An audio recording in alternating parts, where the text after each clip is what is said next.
It's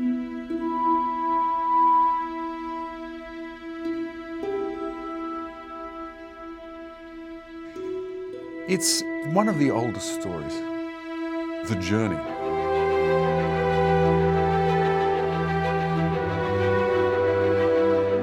Because of its, natural metaphor to the journey of life. It's about resistance, it's about persistence. And the film is really about the endurance of the human spirit and the strength that it can get caught in between the greatest emotions of absolute fear and total love. Human strength helps to conquer an awful lot. It's about survival. It's about living and breathing. It's about breathing in, breathing out, putting one foot in front of the other. It was kind of fun to live that on and off the set, just in terms of being present, being in the moment.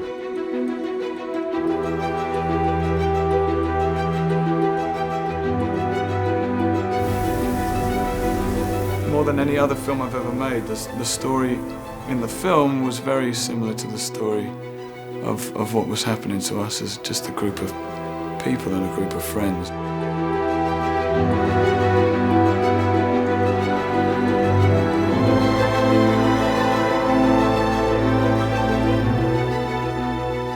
It's obviously about a very important time in history, a time that is not as publicly known of as maybe it should be, and I include myself in that lack of awareness for this time and place. Russia, this is set in 1941, begins within the gulag system. We know a lot about the Nazi concentration camps, but little about the Soviet concentration camps, called gulags. There were some 450 of them, and a network across the Soviet Union set up from the time of the revolution. And as the Second World War developed, prisoners or those in occupied territories were interned in these concentration camps, and they endured unimaginable suffering. And nobody was safe. 20 million people. Unbelievable. You just can't really fathom it. It's not nearly as well known. It's because the Russians did not document it the way the Nazis did. The Russians did not take the photographs and did not do newsreel footage, and they tried to keep it a secret, I think. Whereas the Nazis are almost proud of what they were doing. I was just literally before this interview talking to a young Bulgarian woman who explained to me that her parents, when they were at school, had absolutely no knowledge of any of this period of Russian history. And it's only really quite recently that people have become aware that Stalin was sending as many people to the camps as he was. Essentially what this was a shadow world of the Soviet Union. This was an industry. These were slaves. When you do a scene with, over 100 extras and you're all wearing exactly the same clothing and you're all huddling in a blizzard, it's amazing how quickly you lose a sense of your identity and how you kind of develop a herd mentality. The deprivation is unfathomable. What's been fantastic about the design and the sets and everything we've been working on is how realistic it all feels. Peter built this entire gulag to scale, which I couldn't believe. It was just mind-bending just to sort of walk through the gates that was essentially just a prison of hell for these people. And it was all to scale because you could go into any room or open any door or go around any corner, and it was all there as it would be. But I got the same feeling as I walked through the gates of Auschwitz as I did with our set. And although the set wasn't real and didn't really have that experience held within it, I could feel the ghosts of all the stories that I'd read about these prisoners and about what went on in these camps. We decided that it shouldn't be a strict sort of army camp. It should be more haphazard and put together by the actual prisoners themselves. And we tried to create that feeling of dread and claustrophobia and hopelessness. The weather conditions were fairly appalling. There was a lot of mud. The construction crew worked very, very hard and very thoroughly. The buildings changed quite a bit because as they went up, they became more ramshackle. Peter was insisting on absolute realism, and I think in the end we achieved it. It doesn't look like a film set. Many people don't realise there were, during the Depression, there's some thousands of Americans went to work, particularly in the auto industry, on the Moscow metro, like one of our characters, the Ed Harris character. Kindness. I can kill you here. He's American. In here? Oh. Stalin hates foreigners. And that includes Poles. One of the things, I think the most important bit of research that I did was that I was able to get in touch with Polish prisoners who are still alive today. And, you know, one guy, a guy called Henryk in particular, who I went to his house. I sat there with him and his wife and his son, and he told me, you know, his story. And he was 15 years old, and the knock came on the door, and the Red Army were at the door, and his sister, who was upstairs, jumped out of the bathroom window and ran away, and he's never seen her since. You know, doesn't know whether she survived, doesn't know whether she was shot there on the spot, whether she was taken to a camp herself. And so him and his brother and his mum were then, you know, like Janusz, put on a train and sent up to Siberia to help build the Trans-Siberian Railway. And I think it was the most vital part of the research because, you know, I sort of did it for him in a way. We sort of always had him in my mind of what this man went through. The gulag varied in type and size. So you could have ones which were factories, you could have others which were little tiny isolated mining camps, you'd have people in tents. The one we chose was one which, you know, you got two types of work: mining, which is almost a death sentence, and timber cutting. Okay. And set. And action. The convicts were split into two factions. One were the criminals, and the other were the politicals, who mostly were in the gulag under Section 58, which was brought in. I can't remember the year, but it was basically a very, very broad idea that if you were found to slander or to say anything treasonous about the leaders of or the system, you could be put away for 25 years. The Urki. What is Urki? Professional criminals. So I play one of the Urki. The Urki were the professional criminals, and hence the tattoos. And Well, criminals in jails were not considered anywhere near the problem of political criminals. And so they had their own code. There are books, you know, I'm sure people have seen, of Russian tattoos from the prison, from the Soviet era and beyond, which all have meaning. Time that I've been in before, I am a professional criminal. I don't cower to the law. 1912 is the year Valk was born, and there's a big tattoo of the Kremlin. They kind of told the stories of their lives on their bodies. When we were developing the tattoos for Colin, we went through the books, picked out a bunch of them, and then Colin even came up with his own design for one tattoo on his back with a motif of a mother leaving its newborn child and walking away.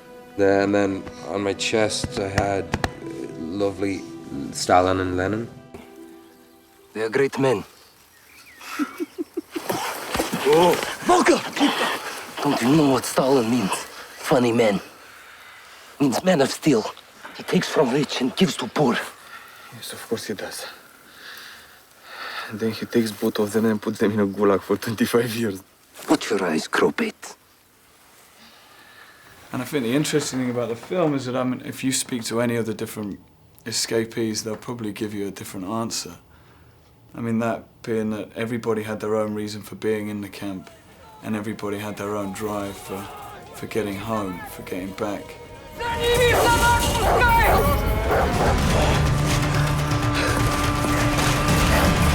You know, I think Peter cast the thing, especially the group that was walking, not just for their acting ability, but I think he's very aware that people's attitudes and the way people approach their work have a lot to do with how a film is going to go in terms of camaraderie of the people, and the fact that we were going to be together day in, day out for, you know, months.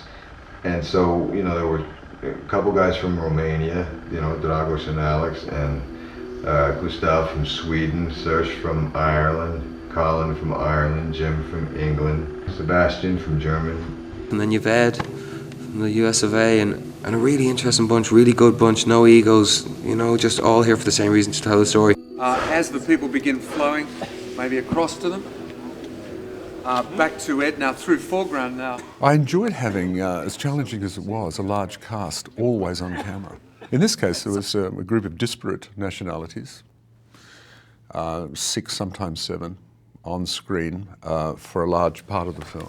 And I enjoyed working with each and every one of them. And I said to them, however, when we started, we're going to be working fast. You must do more than the normal homework with your characters. You know, I'm leaving a lot of it up to you. Get your backstory worked out. And they were wonderful with that challenge. They knew who they were. And there were days on the set when we were out in the wild or on a mountaintop in Bulgaria where it felt very real. And it wasn't hard to imagine its truth, really, and to feel something of it. Peter's films often seem to revolve around the strength of the community, kind of the interrelations of people, their reliance on one another, and their kind of discovery of humanity as a result. And I think this very much is one of those kinds of films. It doesn't surprise me at all that he's chosen to make this. Such an amazing ensemble feeling, really. No attitudes, no competition, no nothing. We've just been living this story together. Peter had brought along a technical advisor, Cyril, who had done this walk, the whole trek, through the same kind of terrain. After reading the book, I knew I had to do something about it. And so it took me a year to organize, and I organized an expedition. So Cyril was the first man I contacted after I'd decided to make this picture. You know, Cyril's been doing it a long time, and he has a wealth of knowledge about survival and the environment, and God, just he could take any situation and work it to his favor. Teaching them fishing techniques, how to light a fire, how to skin an animal, or how to make a shelter. Or survival is not just the happiness of being in the wild and being alive. It is a mentality where you adapt and where you make decisions that are favorable to yourself. I was really prepared mentally for whatever, you know. And some days were tougher than others, but I always felt good, bring it on, you know. I mean, I did. That was the attitude I went into it with. And the whole thing was not just to give them techniques, but it was to push them, because the technique, anybody can have it, but it's to push them in the direction of having the spirit of the survival. But I can do it that quick. Yeah, you can do it so quick as you want to. Just keep the stick in front of you. POV, camera, action.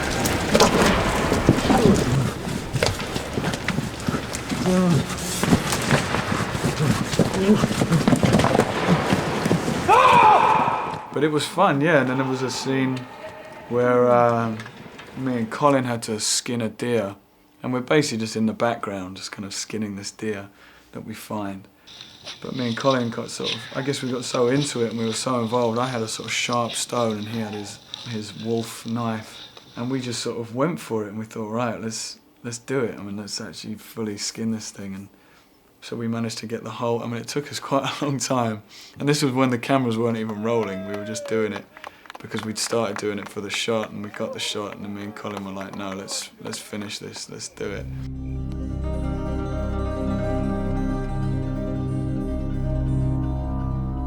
I think the locations in this kind of film, and you don't see it very often these days, you know, the epic landscapes seem to have been replaced by, you know, epic fantasy landscapes. So here we were working in some of the most extraordinary country in the world. And I rather approached the landscapes like actors, you know, therefore who was going to play Siberia? Well, you know, Bulgaria looks good, the forests there look pretty much like Siberia. We couldn't go to Siberia for various reasons. So Bulgaria played the part of Siberia. We started shooting exterior gulag first week in Bulgaria, and it was February. and there was supposed to be snow, but because of the mud, it was kind of like, okay, let's do mud. But then comes this blizzard and they cover the whole set. Already we had the weather gods with us. The first couple weeks of shooting, we were working outside at night. It got close to 10 below or something a couple of those nights at Fahrenheit. I mean, it was cold when it was cold. It was terrible cold when we got here first. Peter said, well, we'll need a forest and it's going to be very difficult in the snow at night, so we need to build one. There were some scenes we were doing on the stage where, you know, they built this incredible forest on a sound stage, and we did a lot of work in there because they could control the snow, quote unquote. It was, I guess, little bits of paper and stuff. All the snow machines and fans within the studio, you know, just getting newspaper clippings in your eye. I thought it was going to be used not very much, but we've used it again and again, redressed it, and put more snow in it, and taken snow out. And I actually said to Peter, I said, look, you know, if we get a good snow, let's just get out there, man. I don't care what this guy, your actors, they'll get up at 2 in the morning if they have to. You know, let's get out there and get in the snow. You know, and then we sort of worked our way down the mountain as they do in the film, and then we got to the lake. We just started this journey, and we just started living so close to the story. I mean, it was right off working, you know, 14 to 16 hours a day, 5 to 6 days a week. We shot more or less in sequence in the first month or so. So it was just all these guys working all the time. And then finally Saoirse Ronan came in, who plays a young Polish girl. I started after everyone else. So all the guys had already been working together for about a month, I think, in Bulgaria. And I remember I was really nervous. Breath of fresh air, really was. And all the lads were talking about it before she came, saying, God, it'll be great to have some young energy and some female energy and just a completely different perspective.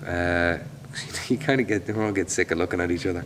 Once I walked on set and had my first day with these great guys and Peter, of course, it was like I was a little sister, because I was worried because I was going to be the only girl there, and there were about 5 or 6 guys, and I was thinking, oh, I'm not going to be able to join in on the fun or anything like that, but it was completely the opposite. They were all so lovely.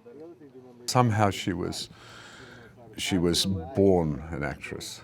I'm talking about screen acting too, which is with all its subtleties and particular aspects. Later, the Russians caught me and sent me to a collective farm.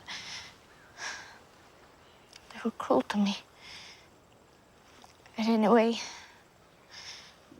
I had no food, and then I saw you. With all the success that she's had, she's so lovely with it, or she's not with it at all. She's just really cool, and she's obviously a bit of a brilliant actor. Won't get into that. You might see me turn green with envy. Thank you, Mother Russia, for your hospitality, but I will definitely not be coming back. So the next big casting I had was if they're moving down south from Siberia, they reach Mongolia. I went and had a look there, can't film there, no infrastructure. Beautiful, you know, stark and striking country. Who could play this part? Morocco stepped forward and did a very good impersonation of Mongolia. And then we all dreamed of getting to Morocco where it would be nice and warm, but of course it was just, you know, so blisteringly hot that for me it was actually harder filming in Morocco than it was filming in Bulgaria. I actually dealt with the cold better than I did the heat. Every day you were up against some kind of, you know, challenge, against some kind of element. We saw nature in all its facets. I think the most extraordinary one was in the Sahara, the sandstorm sequence. And so they have big wind machines, we're setting it up, right, you'll be here, and then suddenly there's a call from a line of vehicles on a ridge near us, where our car park. Everybody back to the vehicles, sandstorm coming, you know, and we thought it was someone joking. And there, sure enough, coming across the desert was the very effect we were about to create.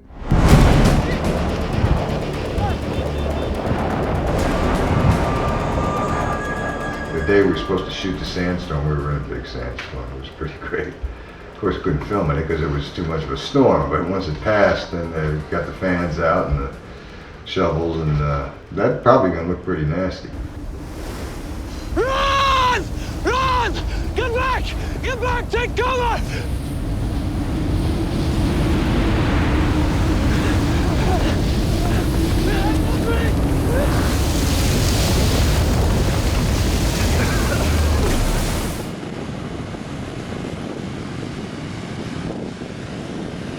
Only in Hollywood. 3 minutes ago we had a real sandstorm, and that created a real sandstorm. And of course, as the journey sort of went, and we battled so many elements, and we were up against such difficult times at places, and saw some of the most amazing landscapes together, and of course, that bond starts to sort of come in strong. This group started to be real in time. In 4 months, that's starting to become real. So many hours every day, all these conditions, as I told you, from blizzard to 40 degrees in shadow and sandstorm, you start to attach, one to each other. You start to count on your friends, on everything, It's a very simple recipe. You just need 2 sprigs of rosemary and a pinch of nutmeg. Nutmeg? Yes. What about the salt? Well, no, we'll get to that. Now, add the oil, and you leave it to marinate while you prepare the chicken. This is where the salt comes in. Good. Yeah. You rub it into the skin of the chicken with a little bit of the paprika. But double the salt. No, you cannot just double the salt. It will be too salty then. I don't care, just double the salt. I'm not gonna ruin it. And there were times when we were all just sitting around a campfire, whether we were by a lake or whether we were up in the mountains or in the sand dunes, there was always some form of entertaining yourself and sort of getting through the day. But they had a great time together, and I enjoyed being with them. I would spend a lot of time by myself, though, however, as well, just because I like to. It was amazing working with Ed in he's so full on with what he does and is so dedicated to acting. And he'd often just disappear into the sort of distance. And some poor AD had to run off and go and find him, The one thing that got me, I gotta say, is that you're out here in the middle of nowhere, whether you're up on top of a mountain and it's beautiful and snowy, or you're out in the middle of the desert. In reality, it's so quiet, and you can't hear anything but the sounds of nature. But you never get that quiet, because there's 120 effing people talking all the time. And there was one time in particular, I remember it so well, and we were walking through the desert, and Ed just asked the AD, look, could we just have complete silence? I said, can we just have 60 seconds of quiet here before we shoot this shot, so we can sense where we are? Because we're in the middle of nowhere, man, and that's what the story's about. And out of respect, everybody agreed to do that. And so we walked off, for a fair way in the distance, and then started walking back to be in the scene, And it was, you suddenly got it, and it was just like, wow, you could hear every grain of sand under your feet, you could feel the distance that you just come from, and you could feel the distance you still had to go. You could feel the isolation, and you can see how sometimes you really just need that. You need to feel the reality of it rather than the make-believe, I still don't think it should take that many people to make a film. Pretty much every place that we went to, in not only Morocco but Bulgaria as well, was like a beautiful painting. There's one great scene that Gustav owns, and it's when he walks into the monastery that has been completely destroyed. And he's backlit, so it's just this beautiful silhouette of this very tall, slim man. And it's gorgeous to look at. And then they turn around and you see everything's been destroyed. Then these beautiful birds just fly up into the light. What happened here? The same as happened in Russia.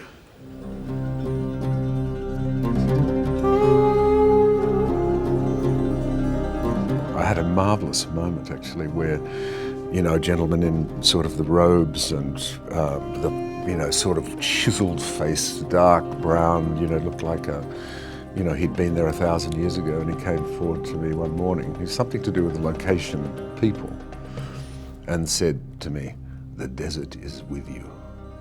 You know, and I thought, wow, you know, he would know. And I do love landscapes and nature, and, you know, this was pretty thrilling to go and shoot in the Sahara. You know, it's something that goes back to boyhood and adventure. So moving on then, China. There were parts of Morocco we could get, you know, where Mongolia bleeds into China. The Great Wall, however, there's only one. But we do have CGI. So we built a section of the Great Wall of China. This was obviously to show you that you were crossing, you know, into another country. And Rob Stromberg, a wonderful job he did, a great artist, put that wall together for us visually. I'm quite fond of this set behind me because it was one of the first models that I made and of the Great Wall. And although it's a very tiny piece of the Great Wall, Peter said to me originally, "Oh, we've got to build the Great Wall." And I said, "Oh, I don't think so. I think that'll all be CGI." So we've built a section of the wall, and I think it's worked quite well.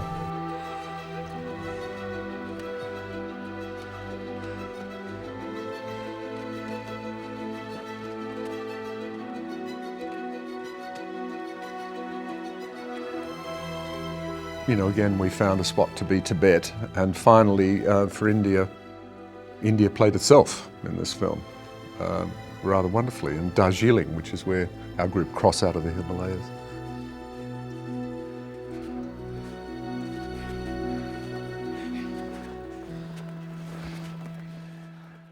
Welcome to India. Paper passport, please. Never mind. Come with me. Chalo, chalo, chalo. Chalo, chalo. Where have you come from?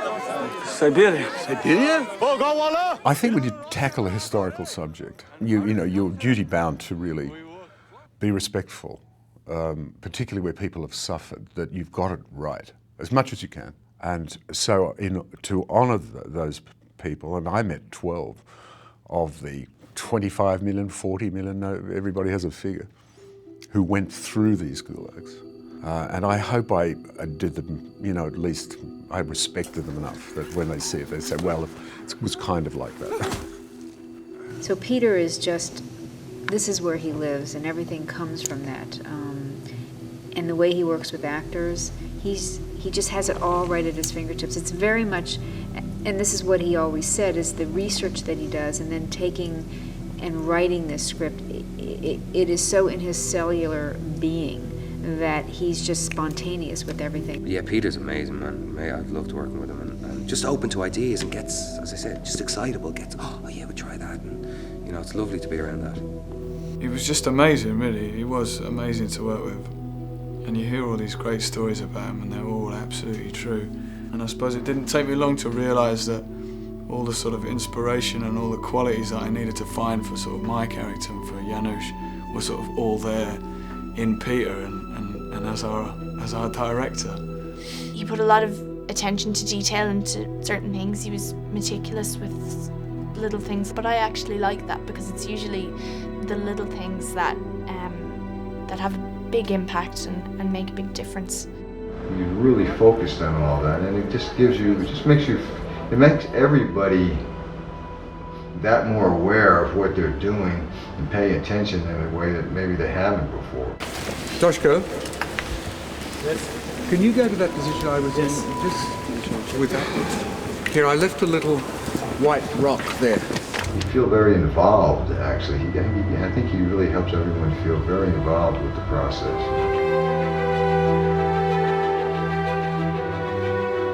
But we've seen some beautiful, beautiful country. You know, it's the coldest I've ever been and the hottest I've ever been. It's hard to go, yeah, that was tough when you think of the story that you're representing. It definitely felt more than just making a film, you know, it was a all-out life-changing experience for me, definitely. How do you, what the words, you know, enriching, fulfilling, rewarding, memorable experience, maybe all those things. It was very tough, but we all kind of pulled together and there was a sense of camaraderie, which was good, I think, because it reflected the film and the journey in the film. We were really living the film.